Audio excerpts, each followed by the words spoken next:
Subscribe करें आसान English channel को इंग्लिश के सारे टॉपिक्स को बेहद ही आसान तरीके से सीखने के लिए। आज के इस टॉपिक पे हम डिस्कस करेंगे पार्ट्स ऑफ स्पीच, भाषा के भेद। पार्ट्स ऑफ स्पीच, भाषा के भेद। To know the function of words used in a sentence or language, all English words have been divided into 8 categories. These are called parts of speech. वाक्य में या भाषा में शब्दों के प्रयोग को समझने के लिए सभी इंग्लिश वर्ड्स को 8 भागों में बांटा गया है। इन्हें पार्ट्स ऑफ स्पीच कहते हैं। इनके नाम हैं noun, pronoun, verb, adjective, adverb, preposition, conjunction, interjection. साधारण भाषा में आप ये समझें कि इंग्लिश के जितने भी वर्ड्स हैं दुनिया में, उनको भाषा में प्रयोग किया जाता है और भाषा में उनके प्रयोग को अच्छे से समझ सके, इसके लिए उनको कुल 8 भागों में बांट दिया गया है ताकि उनको समझना और किस भाग में है वो है उसे फाइंड करना आसान हो जाए। और इन्हीं 8 भाग को पार्ट्स ऑफ स्पीच कहा जाता है। तो कहने का मतलब हुआ कि जितने भी सारे वर्ड्स हैं इंग्लिश के, वो पार्ट्स ऑफ स्पीच हैं और वो इन्हीं 8 पार्ट्स ऑफ स्पीच में से कोई ना कोई एक होता है। कौन सा वर्ड कौन सा पार्ट्स ऑफ स्पीच है, इसे समझने के लिए ज़रूरी है कि आप इन 8 पार्ट्स ऑफ स्पीच के डेफिनेशंस को और फंक्शंस को अच्छे से समझें। तभी आप किसी वर्ड को समझ पाएंगे, आइडेंटिफाई कर पाएंगे कि ये कौन सा पार्ट्स ऑफ स्पीच है। आइए कुछ एग्जाम्पल से समझते हैं। पंकज ड्रिंक्स वाटर, पंकज पानी पीता है। दे वाटर द प्लांट, वे लोग पौधे को पानी देते हैं। Lotus is a water plant, कमल एक जलीय पौधा है। इन तीनों सेंटेंसेस में एक वर्ड कॉमन है, वाटर, और तीनों सेंटेंसेस में वाटर वर्ड अलग अलग तरीके से प्रयोग किया गया है और इसीलिए ये तीनों सेंटेंसेस में अलग अलग पार्ट्स ऑफ स्पीच है। आइए देखते हैं कैसे। पंकज ड्रिंक्स वाटर, यहाँ वाटर एज ए नाउन इस्तेमाल हुआ, एक नाउन के जैसा यहाँ काम करता हुआ दिखाई दे रहा है हमें, क्योंकि ये एक वस्तु है यहाँ, इसलिए ये एक नाउन वर्ड है वाटर। सेकेंड सेंटेंस में दे वाटर द प्लांट्स, यहाँ वाटर एक एक्शन वर्ब के जैसा इस्तेमाल हुआ, काम करता हुआ दिखाई दे रहा है पानी देने का, इसीलिए एक वर्ब वर्ड है यहाँ water. Lotus is a water plant, तीसरे सेंटेंस में यहाँ वाटर एक एडजेक्टिव के जैसा इस्तेमाल हुआ क्योंकि प्लांट को क्वालिफाई कर रहा है। किस तरह के पौधे? जलीय पौधे हैं, इसकी विशेषता बता रहा है, तो ये वाटर वर्ड यहाँ एडजेक्टिव है। तो हमने देखा कोई एक वर्ड अपने प्रयोग के आधार पर अलग अलग पार्ट्स ऑफ स्पीच हो सकता है। सबसे पहला पार्ट्स ऑफ स्पीच है नाउन, संज्ञा। नाउन क्या है? A noun is the name of person, animal, place और थिंग्स। संज्ञा किसी भी व्यक्ति, जानवर, स्थान या वस्तु के नाम को कहते हैं। एग्जाम्पल से समझते हैं। रंजन इज अ स्टूडेंट, यहाँ रंजन एक इंसान है, तो ये वर्ड सिंपली नाउन कहलाएगा क्योंकि हमने पढ़ा डेफिनेशंस में, ये कोई पर्सन हो सकता है, प्लेस हो सकता है, एनिमल्स हो सकता है या कोई थिंग्स हो सकता है। थिंग्स इज वस्तु, उसमें गुण भी आता है, दशा भी आता है, कुछ भी। तो रंजन यहाँ एक व्यक्ति है इसलिए नाउन वर्ड है। स्टूडेंट भी यहाँ एक इंसान है इसलिए नाउन वर्ड है। यू आर ईटिंग फूड, यहाँ पे फूड जो है वो वस्तु है सिंपली, इसलिए ये नाउन वर्ड है यहाँ पे। Delhi is the capital of India, यहाँ सिंपली दिल्ली एक जगह का नाम है, प्लेस है, नाउन कहलाया। कैपिटल एक जगह है, राजधानी एक जगह को कहते हैं, ये भी नाउन कहलाया। इंडिया एक प्रॉपर नाम है हमारे पास, ये भी नेम है, इसलिए ये नाउन कहलाया। डॉग्स शो लॉयल्टी, कुत्ते वफादारी दिखाते हैं, यहाँ पे डॉग्स एक एनिमल है, नाउन है। लॉयल्टी एक गुण है, मैंने बताया था थिंग्स गुण या दशा को कहते हैं। लॉयल्टी जो है वो वफादारी एक गुण है, इसीलिए ये वर्ड भी नाउन है। नाउन वो वर्ड है जो हम कभी कभी देख सकते हैं, कभी कभी देख नहीं सकते हैं। जैसे हम स्टूडेंट को देख सकते हैं, राजधानी को देख सकते हैं, डॉग्स को देख सकते हैं, लेकिन कुछ एब्स्ट्रैक्ट नाउन होते हैं जिसे हम देख नहीं सकते, जिसे हम एहसास कर सकते हैं। जैसे वफादारी, इसे महसूस किया जा सकता है, एहसास किया जा सकता है। प्यार, नफ़रत, इसे देखा नहीं जा सकता बल्कि महसूस किया जा सकता है। तो वो सारे वर्ड्स भी नाउन के अंदर आते हैं। मैं बता दूं कि नाउन किसी भी सेंटेंस में ऑब्जेक्ट या सब्जेक्ट जैसा प्रयोग होता है। अगर आप मेरे ऑब्जेक्ट, सब्जेक्ट और वर्ब वाले वीडियो नहीं देखे हैं तो आप मेरे चैनल में जाके इस वीडियो को देख सकते हैं। सिंपली आप ये समझिए कि नाउन कोई भी नाम को कहते हैं, हम किसी भी चीज़ को नाउन कहते हैं, ठीक है, जिसे हम देख सकते हैं, एहसास कर सकते हैं। जैसे पेड़, अलमीरा, पेन, पेपर, मकान, ये सारी चीज़ें जो है वो नाउन है, जो हमारे आसपास दिखाई देता है हमें। और वो चीज़ें जो हमें एहसास होता है, जिसका एहसास होता है, जैसे देशभक्ति, प्यार, नफ़रत, बुढ़ापा, ये सारे जो हैं वो नाउन वर्ड हैं। हमारा नेक्स्ट पार्ट्स ऑफ स्पीच है प्रोनाउन, सर्वनाम। A pronoun is a word used in place of noun. संज्ञा के स्थान पर प्रयोग होने वाले शब्द सर्वनाम कहलाता है। सिंपली आप ये समझें कि प्रोनाउन सब्स्टिट्यूशन है या रिप्लेसमेंट है नाउन वर्ड का, उसके स्थान पे इस्तेमाल होने वाले या प्रयोग होने वाले शब्द हैं। इसका इस्तेमाल जनरली नाउन के रिपीटेशंस को रोकने के लिए किया जाता है, या फिर कई बार किसी सेंटेंस में नाउन वर्ड परफेक्टली सूट नहीं करता, वहाँ उसे लिखना उतना बेहतर एक्सप्रेशन नहीं मिल पाता लिखने से, उस सिचुएशंस में भी प्रोनाउन का इस्तेमाल हम लोग करते हैं। एग्जाम्पल से देखते हैं। Mini is a housewife, mini does minis work, mini teaches minis child, minis father loves mini. यहाँ पे मिनी वर्ड इतना बार रिपीट हुआ है कि ये सेंटेंसेस मोनोटोनस हो गया है, ये उबाऊ हो गया और ये अच्छा भी नहीं लग रहा है पढ़ने में। तो इसी को एक इम्प्रूव्ड वे में हमें लिखना है, एक ऐसे तरीके से लिखना है जो इसका एक्सप्रेशन भी अच्छा लगे और पढ़ने में भी अच्छा लगे, ओवरऑल इसका मीनिंग इम्प्रूव्ड हो जाए। तो इसीलिए मिनी वर्ड का रिपीटेशंस को रोकने के लिए हम मिनी के जगह पे एक प्रोनाउन वर्ड यूज़ करेंगे जो शी है। तो इस शी वर्ड का हम लोग इस्तेमाल यहाँ कैसे करते हैं वो देखिए। Mini is a housewife, she does all her work, she teaches her child, her father loves her. यहाँ पे शी वर्ड मिनी के लिए सब्जेक्टिव केस में इस्तेमाल हुआ है और शी का पॉजेसिव केस हर होता है और ऑब्जेक्टिव केस भी हर होता है। तो शी हर का इस्तेमाल यहाँ हुआ है जो मिनी के लिए हुआ है। ऑब्जेक्टिव केस, पॉजेसिव केस और सब्जेक्टिव केस, इसका एक सेपरेट वीडियो हम आने वाले दिनों में बनाएंगे। तो ये सारा शी जो है मिनी को रिप्लेस कर दिया और अब ये सेंटेंस एक इम्प्रूव्ड वे में लिखा गया है, इसे पढ़ने में भी अच्छा लग रहा है, इसका एक्सप्रेशन भी इन्हेंस हो गया है। एक और उदाहरण से समझते हैं। जिया, विनोद, पायल, अभय आर प्लेयर्स। यहाँ 4 लोग हैं, जिया, विनोद, पायल और अभय। इन्हें ये सारे प्लेयर्स हैं, इनके नाम को 4 बार मुझे कहना पड़ रहा है, ये सूट नहीं कर रहा है इस सेंटेंस में। इन चारों वर्ड्स के लिए मैं एक सिंपली प्रोनाउन वर्ड पिक कर लूँगा और उसके बाद ये सेंटेंस बहुत ही सिंपल वे में आप पढ़ सकते हैं और आसानी से समझ भी सकते हैं। जैसे इन चारों वर्ड्स के लिए मैं सिंपली वी प्रोनाउन वर्ड को पिक करूँगा। वी आर प्लेयर्स, यहाँ हम सिंपली लिख सकते हैं, या फिर दे आर प्लेयर्स, हम लोग प्लेयर्स हैं या वे लोग प्लेयर्स हैं। तो इस तरह से ये लंबा सेंटेंस बड़ा सिंपल भी हो गया और इसे समझने में भी आसान हो गया है। उसी तरह कुछ और सेंटेंसेस है। I am a teacher, you are going to market, they have done the work, that is my watch, you know मी।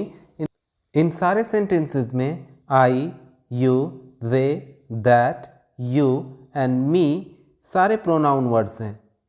और मैं बता दूं कि चूँकि प्रोनाउन नाउन के जगह में इस्तेमाल होता है, प्रयोग होता है, इसीलिए प्रोनाउन ठीक नाउन के जैसा काम करता है, जैसे प्रोनाउन सब्जेक्ट और ऑब्जेक्ट जैसा किसी सेंटेंस में काम करता है।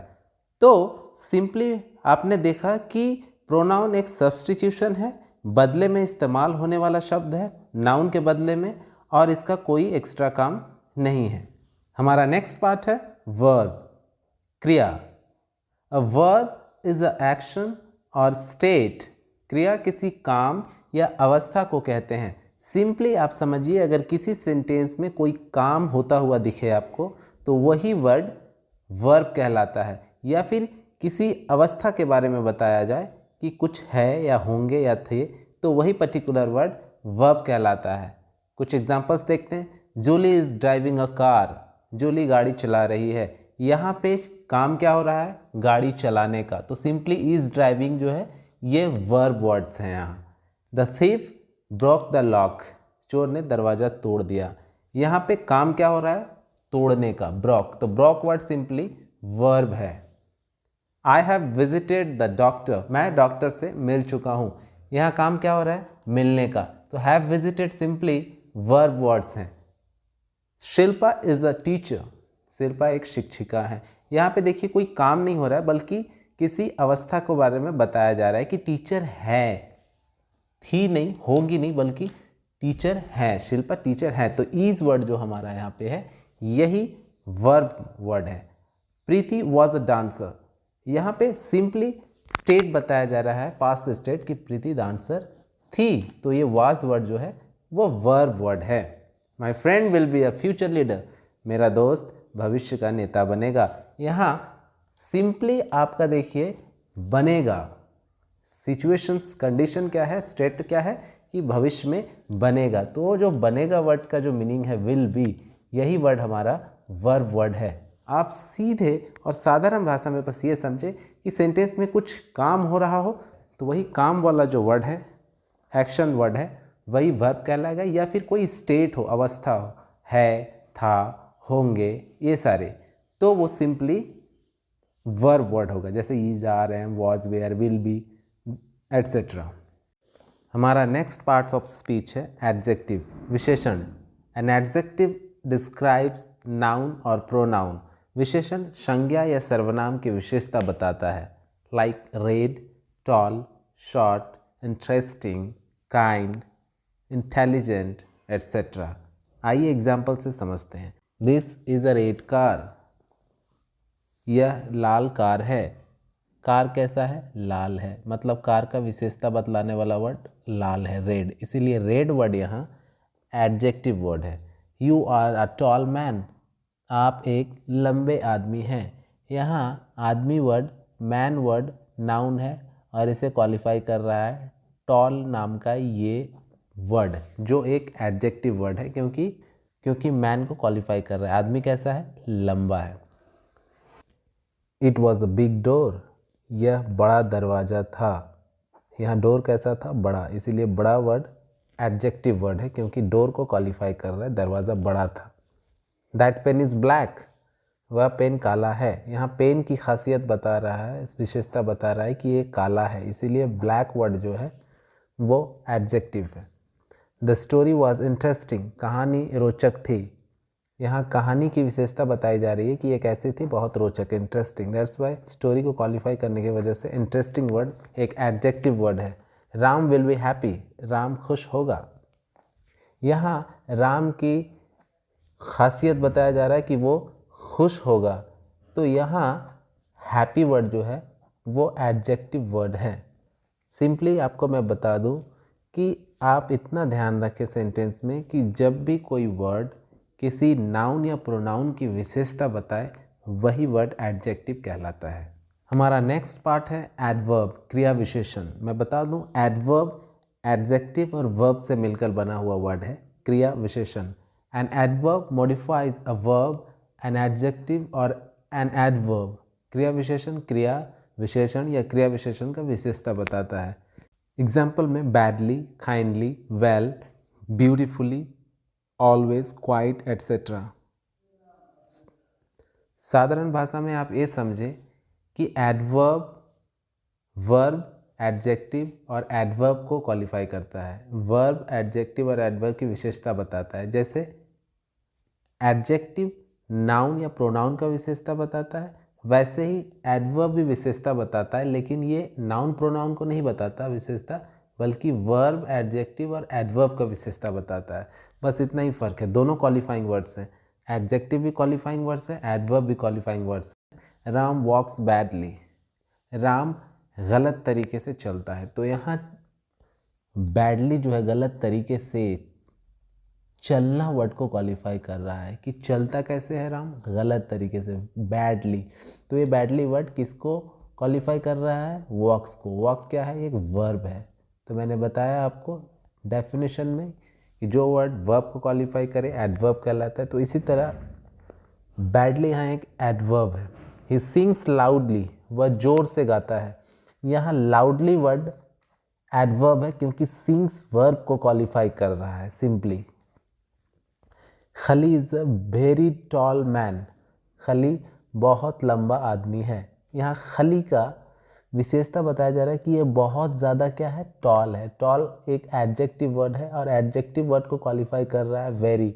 लंबा क्या है, बहुत ज़्यादा। तो ये बहुत ज़्यादा वेरी वर्ड जो है ये एडवर्ब वर्ड है। सी लुक्स क्वाइट प्रीटी, वह बहुत सुंदर दिखती है। तो यहाँ सुंदर वर्ड प्रीटी जो है, प्रीटी इस वर्ड को क्वालिफाई करने वाला है क्वाइट, बहुत, पूरा सुंदर। तो इस क्वाइट वर्ड जो है यही एडवर्ब वर्ड है क्योंकि एडजेक्टिव को क्वालिफाई करता हुआ दिख रहा है हमें। The race finish too quickly, दौड़ बहुत जल्द खत्म हो गया।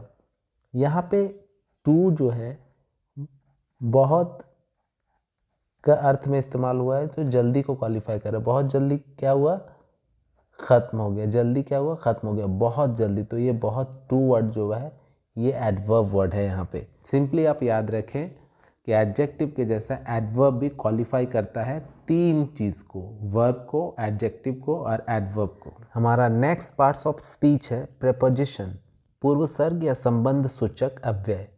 A preposition is a word or group of words used before a noun, pronoun or noun phrase and shows its relation to some other words in a sentence or clause.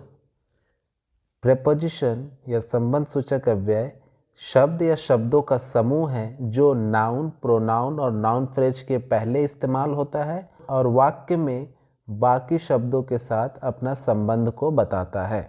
Simply आप ये समझें कि preposition वैसे words होते हैं जो noun pronoun के पहले आता है और अपने रिलेशन को बताता है कि क्या उसका रिश्ता है, क्या संबंध है उसके बाकी शब्दों के साथ। ये जनरली डायरेक्शन को बताता है, टाइम बताता है, प्लेस बताता है या फिर वस्तु स्थिति की जानकारी देता है। एग्जाम्पल के तौर पे in, to, into, for, of, under, across, etc. He reads in the evening, वह शाम में पढ़ता है। यहाँ पे द इवनिंग नाउन वर्ड है और इससे पहले इन का प्रयोग हुआ है।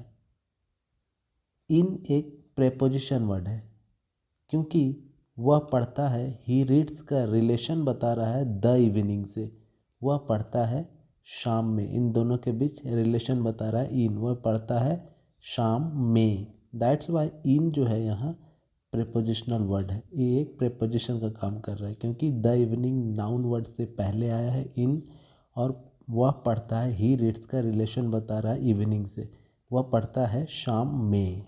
तो इन वर्ड यहाँ प्रेपोजिशन है। आई वॉज बॉर्न इन 1995, मेरा जन्म 1995 में हुआ। यहाँ पे 1995 एक नाउन वर्ड है और पुनः इन एक प्रेपोजिशन के रूप में प्रयोग हुआ है जो आई वॉज बॉर्न नाम के सेंटेंस का रिलेशन बताता है 1995 वर्ड से।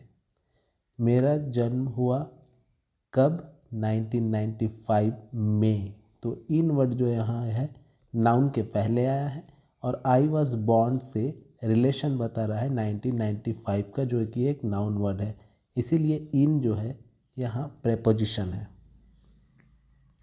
यू गो टू पार्क, यहाँ पे पार्क एक नाउन वर्ड है और उससे पहले टू का प्रयोग हुआ है जो कि एक प्रेपोजिशन है क्योंकि यू गो तुम जाते हो का रिलेशन पार्क से बता रहा है टू वर्ड। तुम जाते हो कहाँ, पार्क, पार्क की ओर। तो यहाँ टू वर्ड सिंपली प्रेपोजिशन है। PM has left for the office, प्रधानमंत्री ऑफिस के लिए निकल चुके हैं। यहाँ पे the office word noun word है, उससे पहले फोर वर्ड प्रेपोजिशन है क्योंकि पीएम हैज़ लेफ्ट का रिलेशन द ऑफिस से बता रहा है फॉरवर्ड। पीएम निकल चुके हैं ऑफिस के लिए, फॉर के लिए, इसीलिए फॉरवर्ड यहाँ एक प्रेपोजिशन है। He left his phone on the road, उसने रोड पर अपना फ़ोन छोड़ा।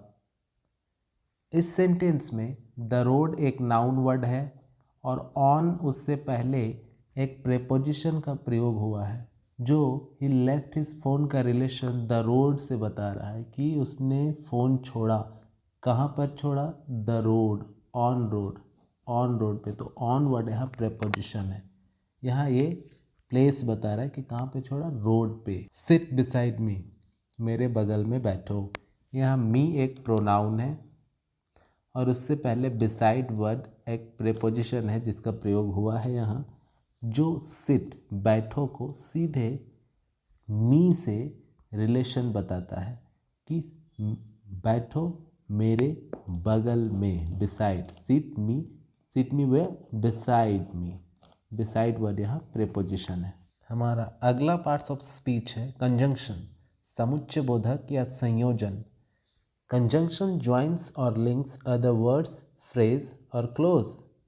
समुच्चय बोधक शब्द वर्ड्स, फ्रेज और क्लोज को जोड़ता है, जैसे and, as, because, but, for, etcetera. Simply आप ये समझें कि कंजंक्शन वर्ड सिर्फ जोड़ने का काम करता है, वर्ड्स को, फ्रेज को या फिर क्लोज को। उदाहरण से समझते हैं। Going is prohibited, coming is prohibited. जाना मना है, आना मना है। इन दोनों सेंटेंसेस को एक कंजंक्शन वर्ड से आसानी से जोड़कर लिख सकते हैं, जैसे going and coming is prohibited, आना और जाना मना है। इन दोनों सेंटेंसेस को बेहद ही आसानी से एंड कनेक्टर वर्ड से, एंड कंजंक्शन वर्ड से सिंपली जोड़कर एक सरल सेंटेंस में, एक सिंपल सेंटेंस में बनाया जाता है। Going and coming is prohibited. जिसे पढ़ने में भी बेहद आसानी है और समझने में भी बेहद आसान है ये। उत्तम is an artist, Payal is a dancer. उत्तम एक कलाकार है, पायल एक डांसर है। इन दोनों सेंटेंसेस को भी सिंपली एंड डालकर एक सेंटेंस में बदला जा सकता है, जैसे उत्तम is an artist and Payal is a dancer. उत्तम एक आर्टिस्ट है और पायल एक डांसर है। सिंपली बेहद आसान है। एक सिंपल सेंटेंस में सिंपली एंड जोड़कर मैंने दो सेंटेंसेस को कनेक्ट कर दिया। इस तरह एंड वर्ड यहाँ कनेक्टर है, यानी कंजंक्शन है। She likes eating, she does not like washing dishes. उसे खाना पसंद है, उसे बर्तन धोना पसंद नहीं है। इन दोनों सेंटेंसेस में देखते हैं कि दोनों सेंटेंसेस में विरोधाभास है, एक कॉन्फ्लिक्ट है। तो इस सेंटेंस में सिंपली मैं एंड नहीं जोड़ सकता, बल्कि एक कॉन्ट्राडिक्शन है, बल्कि ये विरोधाभास है यहाँ पे। इसीलिए एक विरोधाभास प्रकट करने वाला कनेक्टर या कंजंक्शन वर्ड लेंगे जो बट है। तो बट से सिंपली मैं इस सेंटेंस को एक सेंटेंस में बदल सकता हूँ, जैसे she likes eating but she does not like washing dishes. उसे खाना पसंद है लेकिन उसे बर्तन धोना पसंद नहीं। बेहद आसानी से बट से दोनों सेंटेंसेस को मैंने जोड़ दिया। इस तरह बट यहाँ एक कंजंक्शन की तरह काम कर रहा है, ये एक कंजंक्शन वर्ड है। I went to school without breakfast, I woke up late in the morning. यहाँ भी देखिए, मैं स्कूल बिना ब्रेकफास्ट का गया, मैं सुबह लेट से उठा। सिंपली यहाँ पहले बिना ब्रेकफास्ट के स्कूल जाना और सुबह में लेट से उठना, तो पहला काम हुआ, उसके कारण दूसरा काम हुआ। मैं ब्रेकफास्ट के बगैर क्यों गया? तो कारण यहाँ सिंपल बताया जा रहा है, क्योंकि मैंने लेट उठा था। तो इस तरह कारण बताया जा रहा है यहाँ पे, कॉज बताया जा रहा है यहाँ पे। सिंपली इसलिए एक कनेक्टर वर्ड जो कारण बताए, उस वर्ड से मैं इस सेंटेंस को, दोनों सेंटेंसेस को सिंपली जोड़ दूंगा, कंबाइन कर दूंगा और इस तरह से ये एक सेंटेंस बन जाएगा। जैसे I went to school without breakfast because I woke up late in the morning. मैं सुबह बगैर नाश्ता का स्कूल चला गया क्योंकि मैं सुबह लेट से उठा। तो ये क्योंकि बिकॉज वर्ड जो है ये कनेक्टर का काम कर रहा है, एक कंजंक्शन का काम कर रहा है, जोड़ने का काम कर रहा है। इस तरह बिकॉज एक कंजंक्शन वर्ड है। I will help you, you help me. मैं तुम्हारा मदद करूँगा, तुम मेरी मदद करते हो। यहाँ पे देखिए कंडीशन है कहीं ना कहीं, मैं तुम्हारा मदद करूँगा। क्यों करूँगा? क्योंकि तुम मेरी मदद करते हो, सिंपली। तो यहाँ पे पहला वाक्य हो रहा है, इसीलिए दूसरा वाक्य संभव है। तो पहला कंडीशन फुलफिल हो रहा है, तब दूसरा कंडीशन हमारा फुलफिल हो रहा है। इसीलिए इस तरह का एक कंडीशनल वर्ड को हम सिंपली लिख के, जो कनेक्टर होगा हमारा, कंजंक्शन वर्ड होगा, उसी से हम इन दोनों सेंटेंसेस को ऐड करके एक सेंटेंस बना सकते हैं। जैसे I will help you if you help me. तो इफ़ वर्ड जो है यहाँ, ये एक कंजंक्शन वर्ड है जो बेहद ही आसान तरीके से दोनों सेंटेंसेस को जोड़ दिया। तो इस तरह से हमने देखा कि and, but, because conjunction word है जो सिंपली दो सेंटेंसेस को जोड़ता है। हमारा नेक्स्ट और लास्ट पार्ट्स ऑफ स्पीच है इंटरजेक्शन, विस्मयादि बोधक। An interjection is used to show sudden expression of emotion और मूड। विस्मयादि बोधक शब्द भावनाओं और मनोवृत्ति का एक अचानक भाव प्रकट करता है। बेहद ही आसान है समझना कि इंटरजेक्शन ऐसे वर्ड्स होते हैं जो सडन फीलिंग को एक्सप्रेस करता है। अचानक भावना, तीव्र भावना को अचानक से एक्सप्रेस करता है, जो हमारे कंट्रोल में नहीं होता। वो हमारे मुखारविंद से, हमारे मुंह से सहसा निकल पड़ता है। जैसे hey, ouch, wow, hurrah, alas, congratulation, gosh, etcetera. आइए कुछ एग्जाम्पल से समझते हैं। Hey, come here. यहाँ हे शब्द जो है ये मैंने अचानक से निकाला किसी को बुलाने के लिए। ऐसा सोच के नहीं रखा था कि हे बोल के उसे बुलाऊंगा, बल्कि सडनली हमारे मुंह से एज अ एक्सप्रेशन निकलता है कि हे, कम हियर, अरे सुनो, यहाँ आओ। Ouch, you are hurting me. तुम मुझे तकलीफ पहुंचा रहे हो।